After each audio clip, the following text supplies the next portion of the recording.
नमस्कार दोस्तों, मैं सूरज भगत आपको अपने चैनल सूरज जी के स्टडी पॉइंट पर आपका स्वागत करता हूं। दोस्तों, आज मैं आपके लिए हिस्ट्री के 58 MCQ प्रश्न लेकर आया हूं जो railway NTPC group D exam के लिए महत्वपूर्ण है। चलिए देखते हैं। सबसे पहले हम लोग एक मोटिवेशनल कोट्स देख लेते हैं।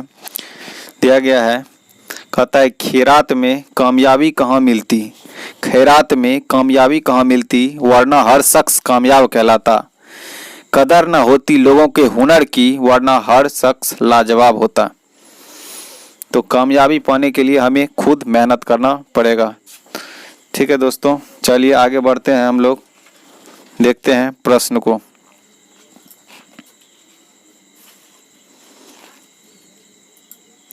चलिए आज हम लोग मौर्य साम्राज्य को देखेंगे। मौर्य साम्राज्य, चलिए यहाँ पे पहला प्रश्न दिया गया है, भारत का प्रथम साम्राज्य निर्माता कौन सा वंश था? नंद वंश, मौर्य वंश, गुप्त वंश, इनमें से कोई नहीं। तो इसका सही जवाब हो जाएगा आपका मौर्य वंश। भारत का प्रथम साम्राज्य निर्माता मौर्य वंश था। चलिए अगला क्वेश्चन हम लोग देख लेते हैं। कहता है निम्नलिखित में कौन भारत नहीं आया था? Megasthenes, Columbus, Vasco da Gama, Fahien. तो इसका सही जवाब हो जाएगा आपका ऑप्शन नंबर बी यानी कोलंबस। निम्नलिखित में कौन भारत नहीं आया था? कोलंबस भारत नहीं आया था। चलिए नेक्स्ट क्वेश्चन देखते हैं। कहता है मेगास्थनीज किसके दरबार में था?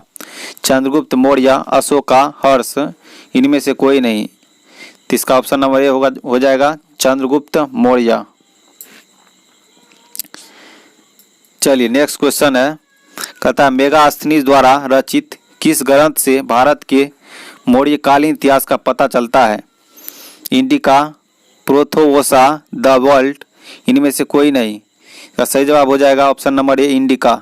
मेगास्थनीज द्वारा रचित पुस्तक,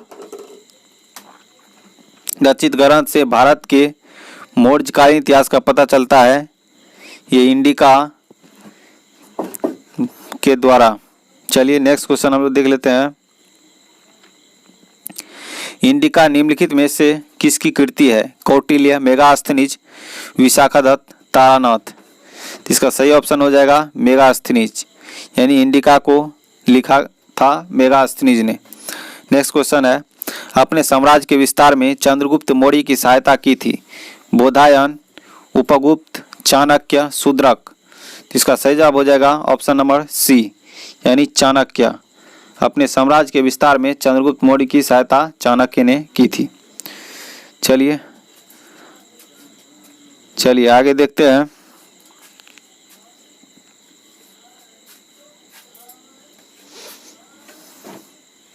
दिया हुआ है, प्राचीन भारत का वह प्रसिद्ध शासक जिसने अपने जीवन के अंतिम दिनों में जैन धर्म अपनाया? चंद्रगुप्त, अशोक, समुद्रगुप्त, बिंदुसार। इसका सही जवाब हो जाएगा ऑप्शन नंबर ए यानी चंद्रगुप्त। प्रसिद्ध शासक जो अपने जीवन के अंतिम दिन में जो है जैन धर्म को अपनाया था। चलिए नेक्स्ट क्वेश्चन दिया गया है यहाँ पे, चाणक्य किसका प्रधानमंत्री था?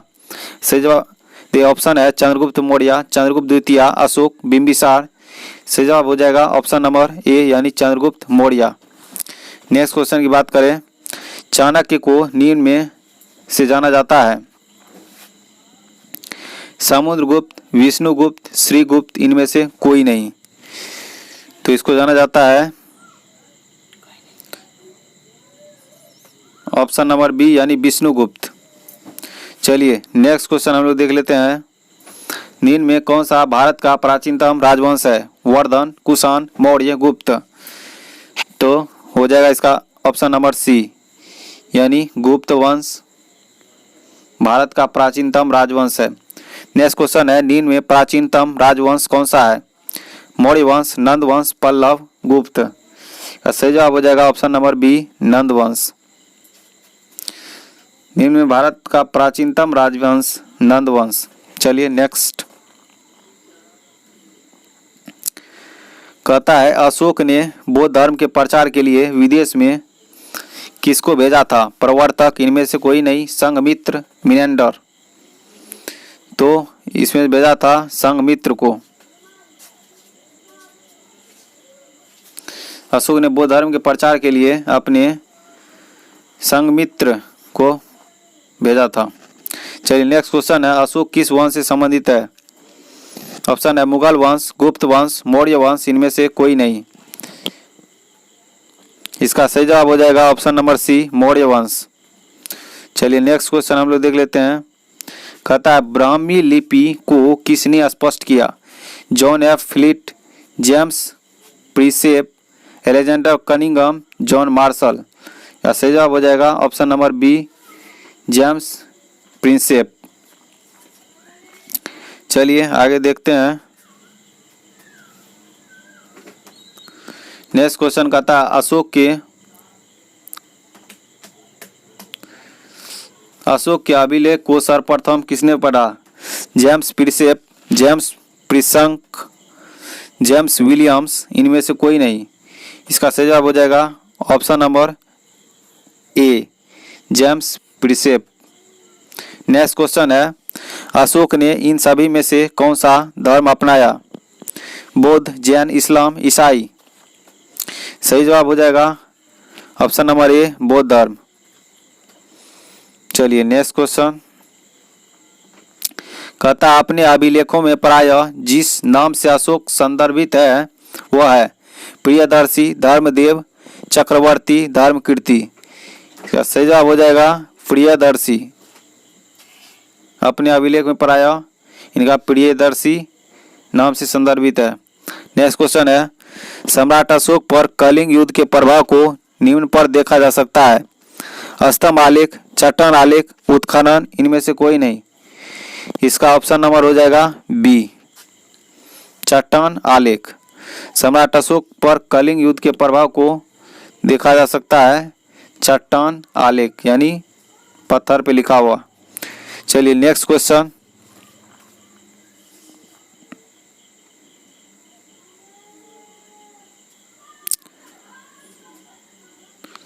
देखिए दिया गया है किस स्थान के निकट प्रसिद्ध कलिंग युद्ध लड़ा गया था?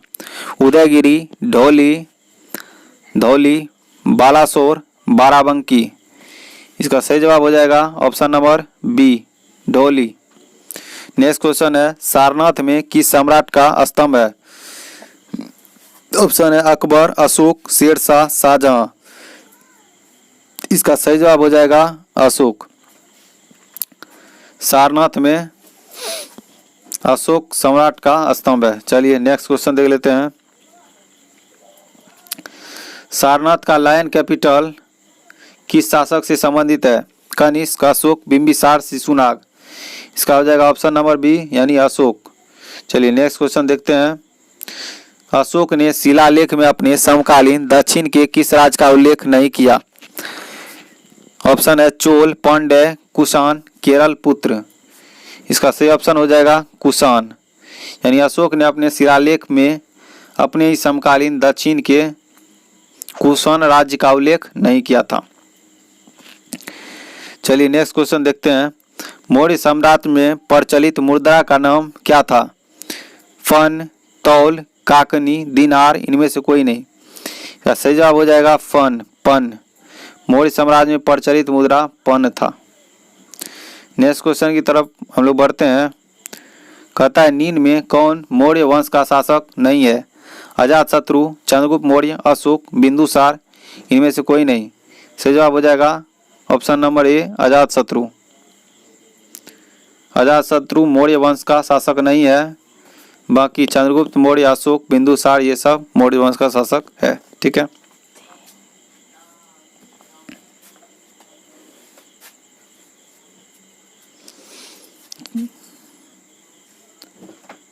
चलिए नेक्स्ट क्वेश्चन देख लेते हैं।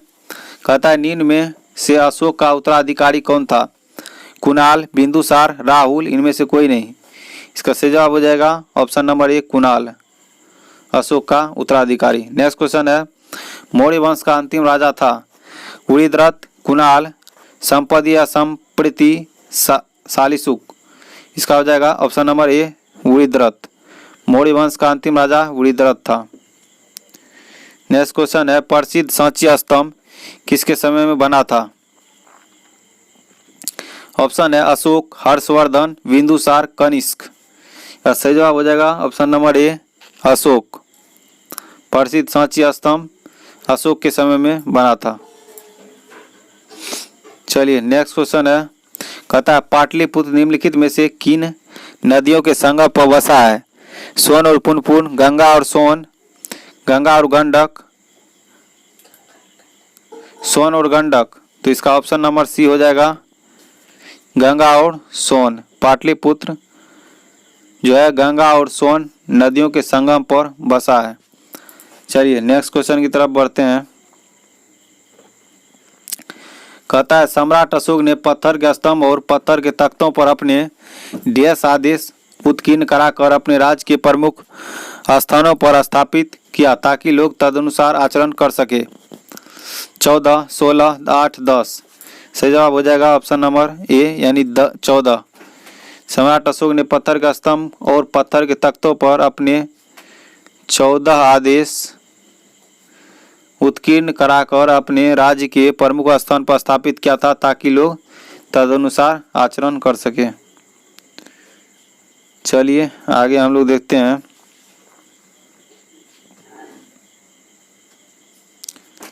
चलिए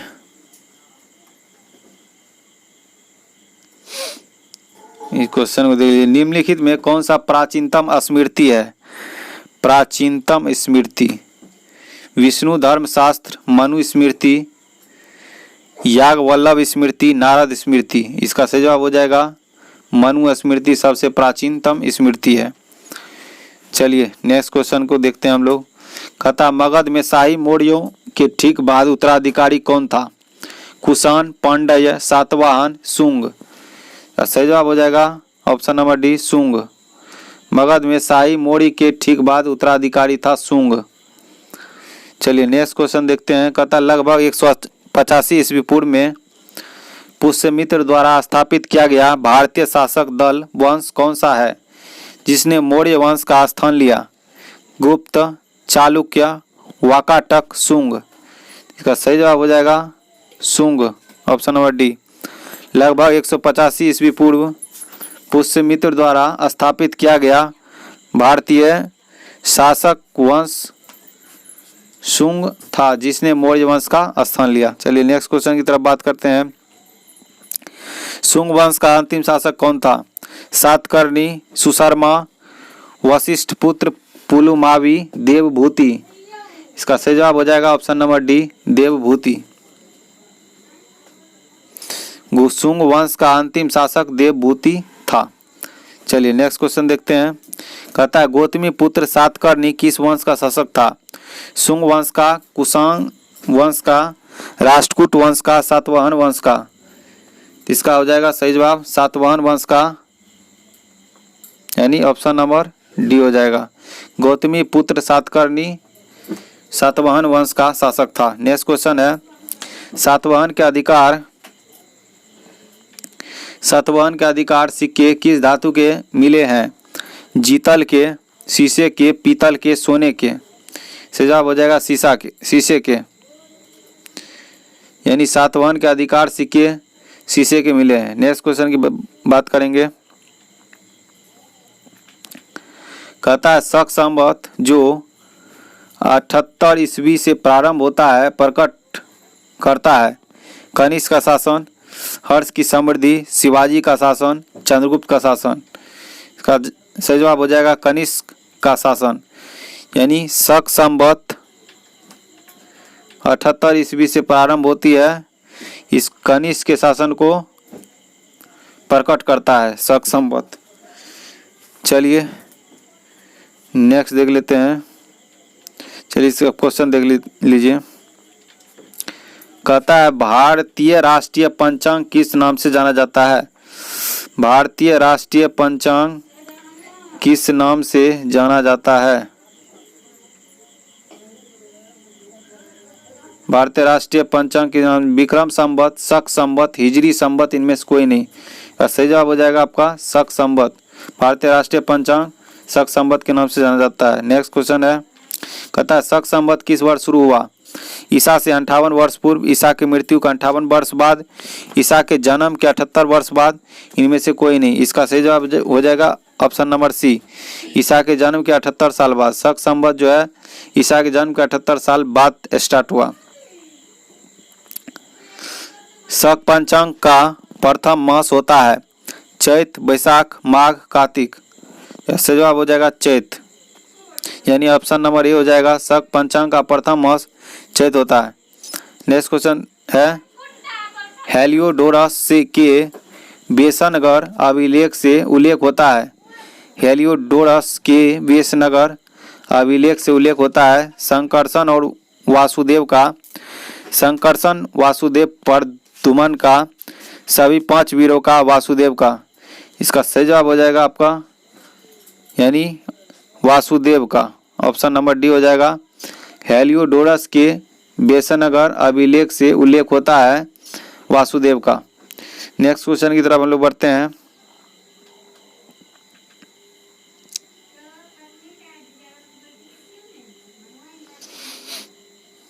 चलिए, कहता है प्राचीन भारत में चिकित्सा शास्त्र का ग्रंथ लिखा था आर्यभट्ट, नागार्जुन, वाल्मीकि, चरक। इससे जवाब हो जाएगा ऑप्शन नंबर डी चरक। भारत में चिकित्सा शास्त्र पर ग्रंथ लिखा था चरक ने। नेक्स्ट क्वेश्चन की तरफ बात करते हैं। आयुर्वेद का जनक किसे कहा जाता है?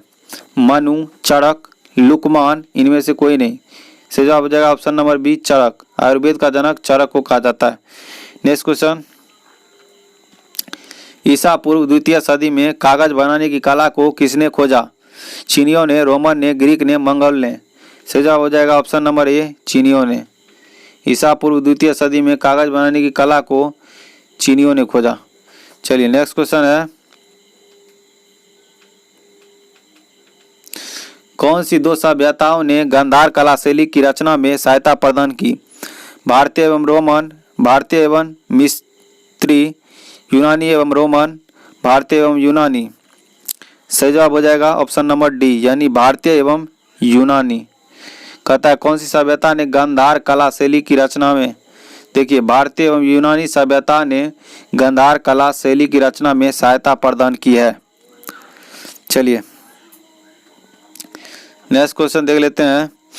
विक्रम संवत एवं शक संवत में कितने वर्ष का अंतर है? 57, 68, 135, 240। सही जवाब हो जाएगा 135 वर्ष। विक्रम संवत और शक संवत में 135 वर्ष का अंतर है। चलिए नेक्स्ट क्वेश्चन हम लोग देख लेते हैं। कहता है कनिष्क की राजधानी थी अमरावती, कन्नौज, मथुरा, पेशावर। सही जवाब हो जाएगा आपका ऑप्शन नंबर डी यानी पेशावर। कनिष्क की राजधानी कहाँ थी? पेशावर। नेक्स्ट क्वेश्चन का बात करेंगे।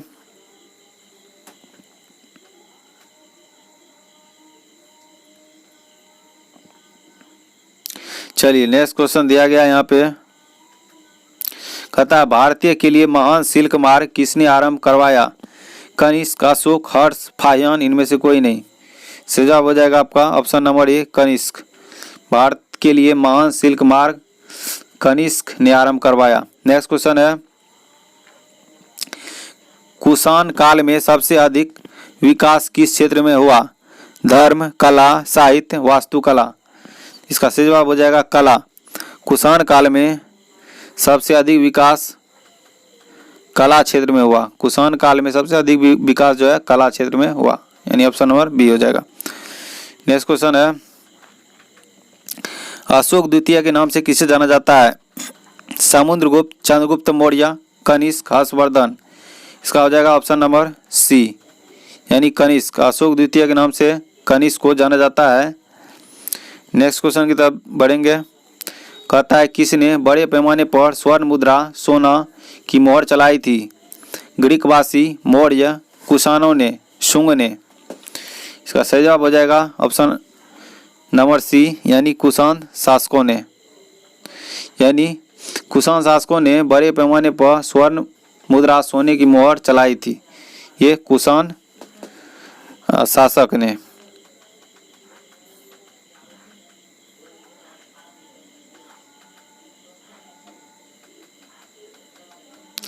चलिए अगला क्वेश्चन देखते हैं। कलिंग प्रदेश के महान शासक हुए अशोक, खड़गेल, अजातशत्रु, चंद्रगुप्त। से जवाब हो जाएगा ऑप्शन नंबर बी, खड़गेल।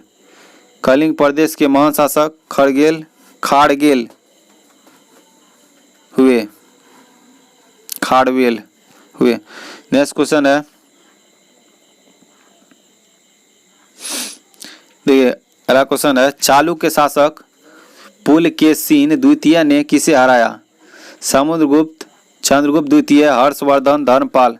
से जवाब हो जाएगा आपको option number C, Harshavardhana. Chalukya शासक पुलकेशिन द्वितीय ने हर्षवर्धन को हराया। चलिए नेक्स्ट क्वेश्चन है, कहता है निम्नलिखित वंश क्रम को सजाएं। यहाँ मौर्य, शुंग, कुषाण, गुप्त। शुंग, मौर्य, कुषाण, गुप्त। मौर्य, गुप्त, कुषाण, शुंग। गुप्त, मौर्य, शुंग, कुषाण। सही हो जाएगा आपका मौर्य, शुंग, कुषाण, गुप्त। ये वंश क्रम जो है सही है आपका, यानी ऑप्शन नंबर ए हो जाएगा सही। मौर्य, शुंग, कुषाण और गुप्त, ये वंश क्रम सही है। चलिए नेक्स्ट, कहता है गुप्त साम्राज्य का वास्तविक संस्थापक किसे माना जाता है? चंद्रगुप्त द्वितीय, चंद्रगुप्त प्रथम, समुद्रगुप्त, श्रीगुप्त। का सही जवाब हो जाएगा चंद्रगुप्त प्रथम। कहता है गुप्त साम्राज्य का वास्तविक संस्थापक चंद्रगुप्त प्रथम को माना जाता है। नेक्स्ट क्वेश्चन है, गुप्त वंश का संस्थापक था चंद्रगुप्त प्रथम, चंद्रगुप्त द्वितीय, श्रीगुप्त, कुमारगुप्त। सही जवाब हो जाएगा श्रीगुप्त। गुप्त वंश का संस्थापक श्रीगुप्त। गुप्त वंश का संस्थापक हो जाएगा श्रीगुप्त। अगला क्वेश्चन है, भारत का नेपोलियन किसे कहा जाता है? चंद्रगुप्त प्रथम, समुद्रगुप्त, विक्रमादित्य, स्कंदगुप्त। सही जवाब हो जाएगा ऑप्शन नंबर बी, यानी समुद्रगुप्त। भारत का नेपोलियन समुद्रगुप्त को कहा जाता है। नेक्स्ट क्वेश्चन की तरफ बढ़ेंगे। कहता है चंद्रगुप्त विक्रमादित्य किस वंश से संबंधित थे? इसका सही जवाब हो जाएगा, चलिए ऑप्शन देखते हैं। गुप्त वंश, मौर्य वंश, हर्यक वंश, इनमें से कोई नहीं। सही जवाब हो जाएगा ऑप्शन नंबर ए, यानी गुप्त वंश। चंद्रगुप्त विक्रमादित्य गुप्त वंश से संबंधित थे। नेक्स्ट क्वेश्चन है, किस गुप्त शासक को विक्रमादित्य की उपाधि दी गई? समुद्रगुप्त, चंद्रगुप्त प्रथम, स्कंदगुप्त, चंद्रगुप्त द्वितीय। इसका सही जवाब हो जाएगा चंद्रगुप्त द्वितीय। कहता है चंद्रगुप्त द्वितीय को विक्रमादित्य की उपाधि मिली थी चंद्रगुप्त द्वितीय को। ठीक है, यहाँ तक आपका 58 क्वेश्चन हो गया है। अगर आपको हमारा वीडियो हेल्पफुल लगता है तो वीडियो को लाइक, कमेंट, शेयर करें। अगर आप हमारे चैनल सूरज जी के स्टडी पॉइंट पर नए हैं तो चैनल को सब्सक्राइब कर लें। धन्यवाद। जय हिंद।